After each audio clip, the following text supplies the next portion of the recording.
Cuban citizens protest against their government. I'm Marco Perry. Welcome to the Perry Platform.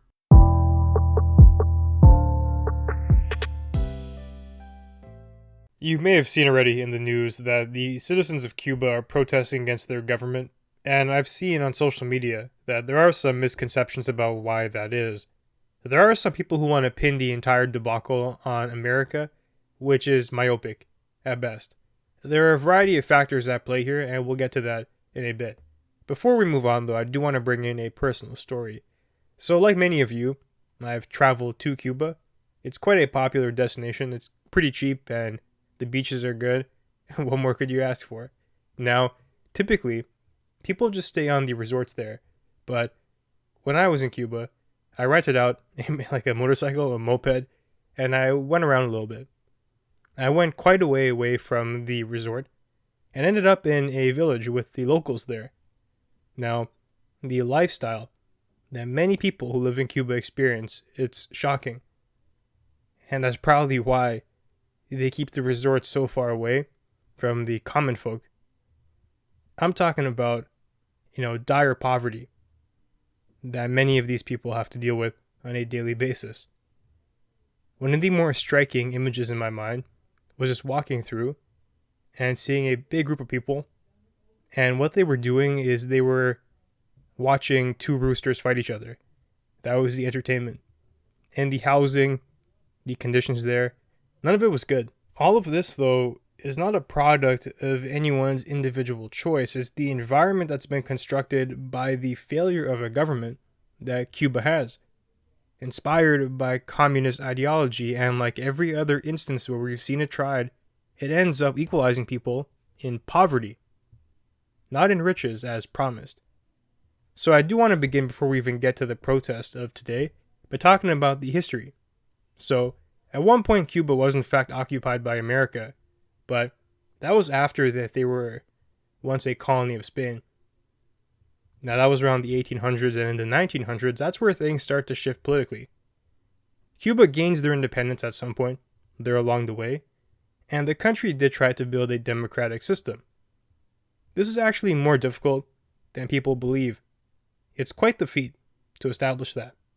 Democracy is not the default system that humans erect, naturally or even intentionally.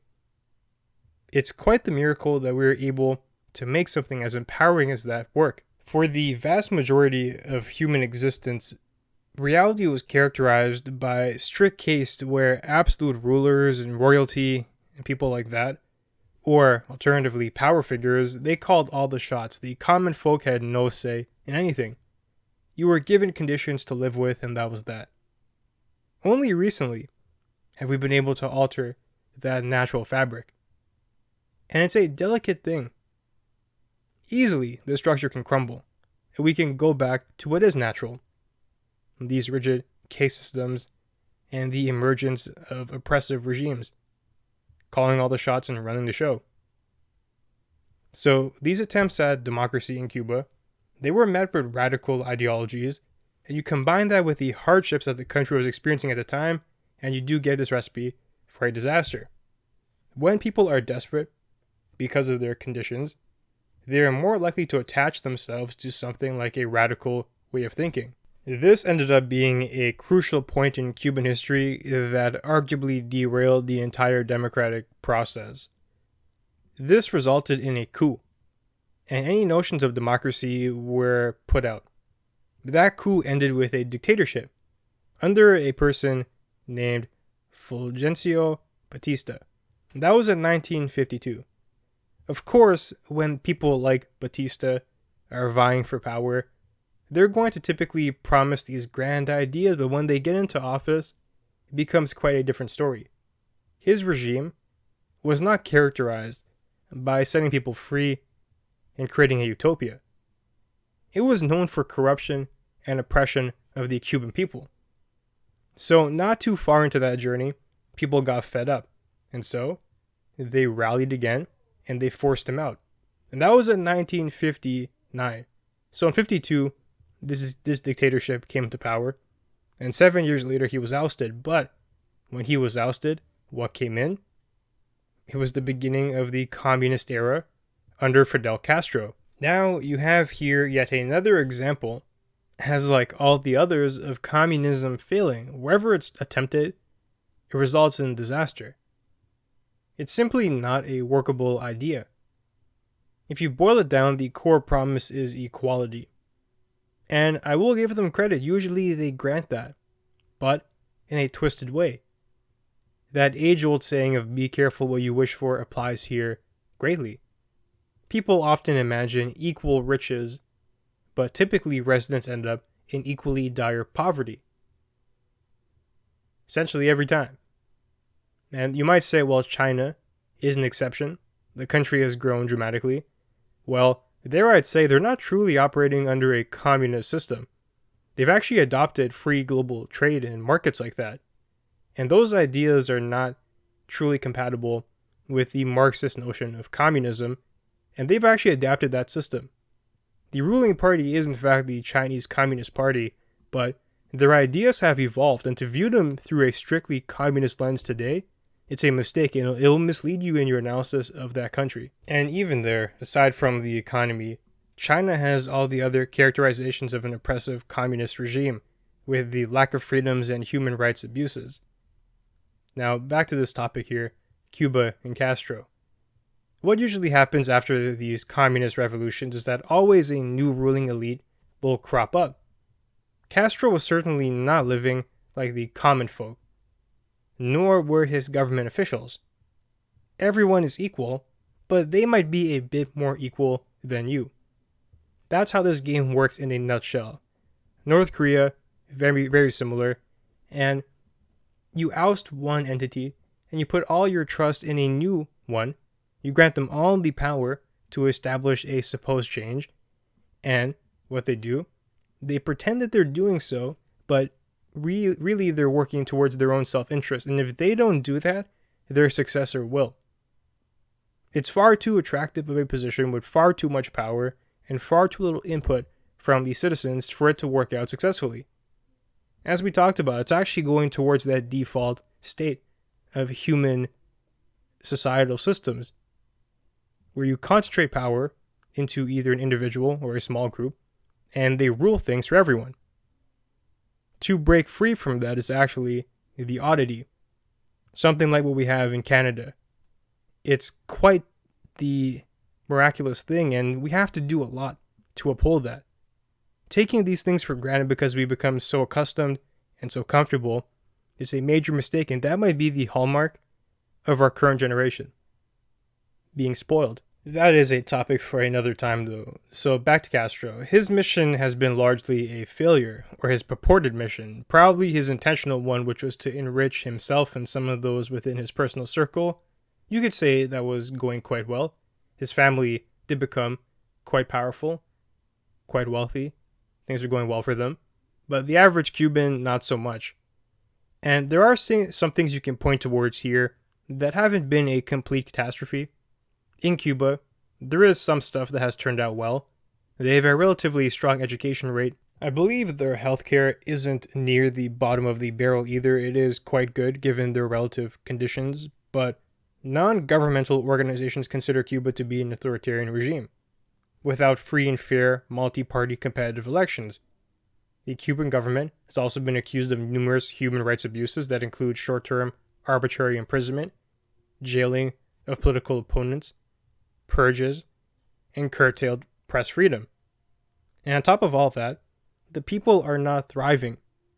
They have no means of thriving, and they're fed up with the BS government control of every aspect of their life. They rightfully feel like they've ended up with a terrible bargain and it's not what they've signed up for. So fast forward to today, and we have mass anti-government protests across Cuba.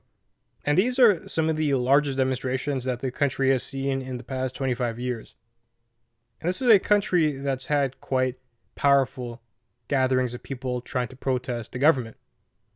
So CTV reports that demonstrators rallied against shortages of food and medicine, as well as electricity, and the government's response to COVID-19 in general.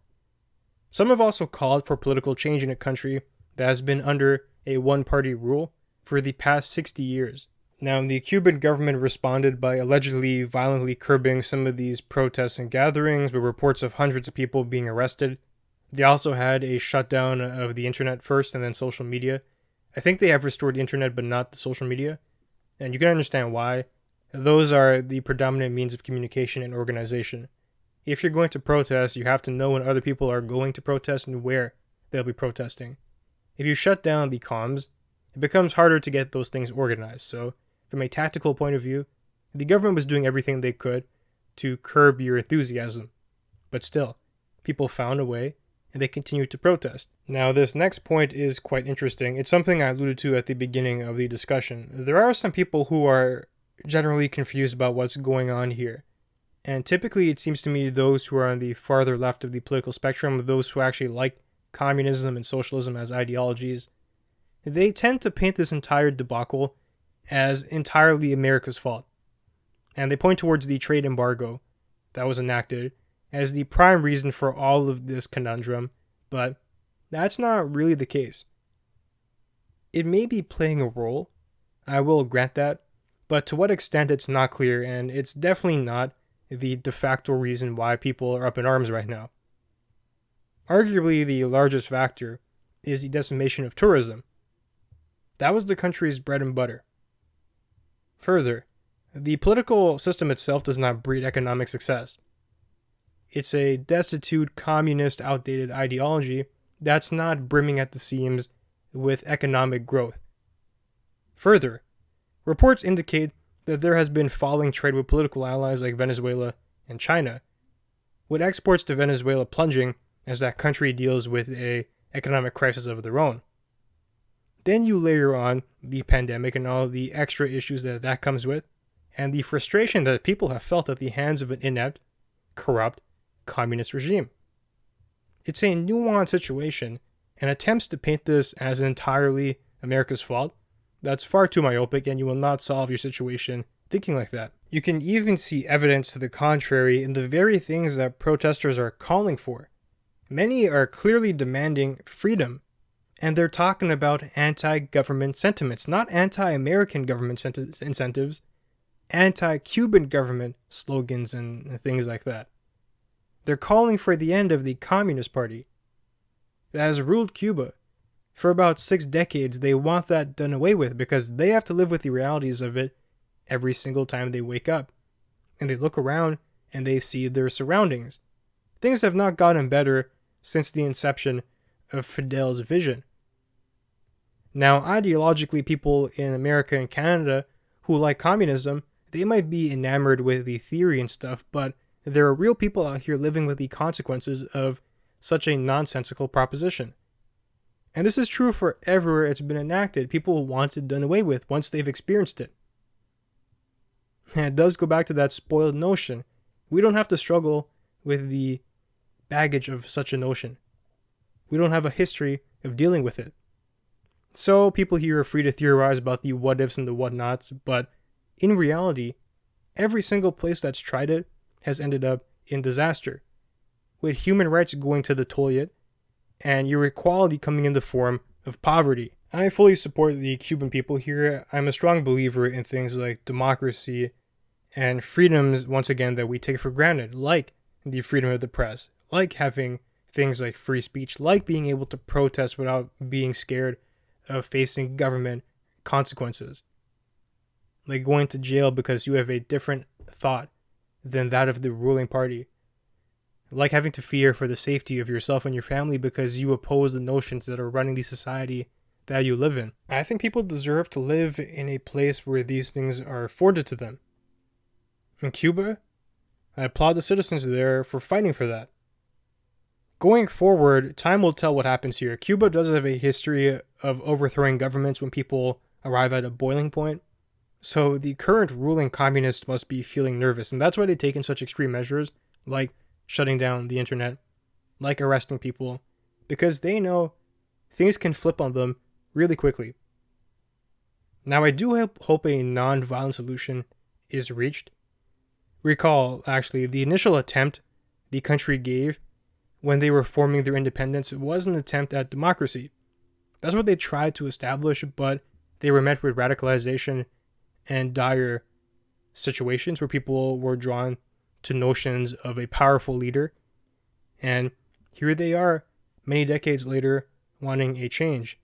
I think they would benefit from a revival of that project, bringing back notions of establishing a democracy, and it is pretty clear to me that the citizens are in favor of a change. So, let's hope that they can get something done. And I will end with one note. I have seen that people are talking about the difficulties with doing something like donating to a cause. In Cuba, it's very tight. There don't really exist certain charities and stuff like that who are there to fight against the government regime. They simply are not allowed to exist. So, where do you donate to? It's a complicated question, and I actually don't even have an answer to it. There isn't an organization that comes to mind because I don't think there are any in Cuba. And that's what the preliminary evidence has shown to me. There might be some low-key ones in the mix, but be careful with that. You don't want to get scammed. Now, what you can do, though, is try to educate people, first of all, on the situation. And further, you might want to be rallying the governments to show their support for the Cuban people. Justin Trudeau, he actually had a hard time doing that.